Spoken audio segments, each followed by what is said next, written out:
പൂരുട്ടാതി, ഉത്രട്ടാതി, രേവതി നക്ഷത്രങ്ങളടങ്ങുന്ന മീനക്കൂറുകാരെ സംബന്ധിച്ചിട്ട് സ്വക്ഷേത്ര ഈ രാശിനാഥനായ വ്യാഴം 3-ാം ഭാവത്തിലേക്ക് സഞ്ചരിക്കുകയാണ്. അതോടൊപ്പം തന്നെ സാമ്പത്തികമായിട്ടുള്ള ക്ലേശങ്ങൾ നീങ്ങി വരുന്നതായിട്ട് കാണാം. അതോടൊപ്പം തന്നെ കർമ്മ മേഖലയിൽ ധാരാളം ഇൻവെസ്റ്റ് ചെയ്യാനുള്ള സമ്പത്തുകളൊക്കെ ഉണ്ടായിരുന്നതായിട്ട് കാണാവുന്ന ഒരു കാലമാണ് ഓരോരുത്തരുടെ അവസ്ഥയ്ക്കനുസരിച്ച്.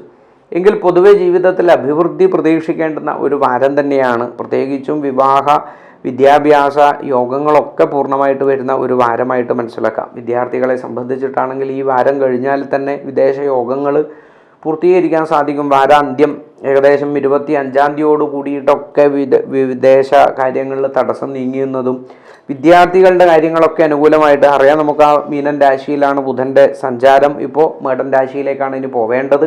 ശുക്രൻ മേടൻ രാശിയിലേക്ക് സഞ്ചരിക്കേണ്ട 2-ാം ഇടത്തേക്ക്. ഇതൊക്കെ വളരെയധികം അനുകൂലം തന്നെയാണ് മീനൻ രാശിക്കാരെ സംബന്ധിച്ച് ഈ ഒരു വാരത്തിൽ.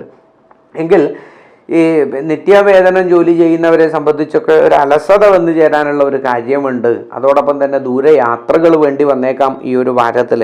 നിശ്ചയിക്കാത്ത അല്ലെങ്കിൽ പെട്ടെന്ന് പുറപ്പെടേണ്ടി വരുന്ന യാത്രകളൊക്കെ ഈ ഒരു മീനക്കൂറുകാരൊന്ന് പ്രതീക്ഷിക്കേണ്ടതാണ്. ഈ ഒരു വാരത്തിൽ സാധ്യത കാണുന്നുണ്ട്.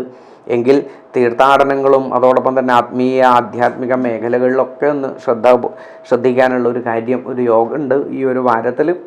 അതോടൊപ്പം തന്നെ ആരോഗ്യ സംബന്ധമായി പ്രായമായിട്ടുള്ളവരായെങ്കിലും പ്രായമുള്ളവരെ സംബന്ധിച്ചിട്ടൊക്കെ ഒന്ന് നേത്രരോഗം ഒന്ന് ശ്രദ്ധിക്കേണ്ടതാണ്. അതോടൊപ്പം തന്നെ മാനസികമായിട്ടുള്ള അകാരണമായ ചിന്തകളും മറ്റൊക്കെ വന്നു ചേരാൻ ഒരു കാര്യമുണ്ട്. ദേവീക്ഷേത്രത്തിൽ ദർശനം ചെയ്യാം, നാഗക്ഷേത്രങ്ങളിലും മറ്റും ദർശനം ചെയ്യാം, നവഗ്രഹ ക്ഷേത്രത്തിൽ ദർശനം ചെയ്യുന്നതും വഴിപാടുകൾ നടത്തുന്നതും 9 പ്രദക്ഷിണം വെക്കുന്നതും 9 പ്രദക്ഷിണം വെച്ച് നമസ്കരിക്കുക. അതിനെ നവഗ്രഹ നമസ്കാരം മന്ത്രങ്ങളോടുകൂടി നമസ്കരിക്കുക. അതൊക്കെ നമുക്ക് ചെയ്യാൻ സാധിക്കണം. അതൊക്കെ വളരെയധികം നല്ലതാണ് ജീവിതത്തിൽ.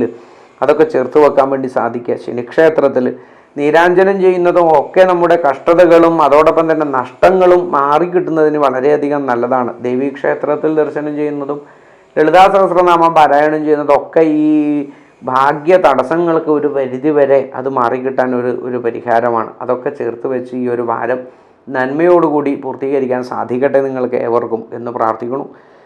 വീഡിയോ ഇഷ്ടമായിട്ടുണ്ടെങ്കിൽ സബ്സ്ക്രൈബ് ചെയ്യുക, ലൈക്ക് ചെയ്യുക, മറ്റുള്ളവരിലേക്ക് എത്തിക്കുക. നന്ദി, നമസ്കാരം.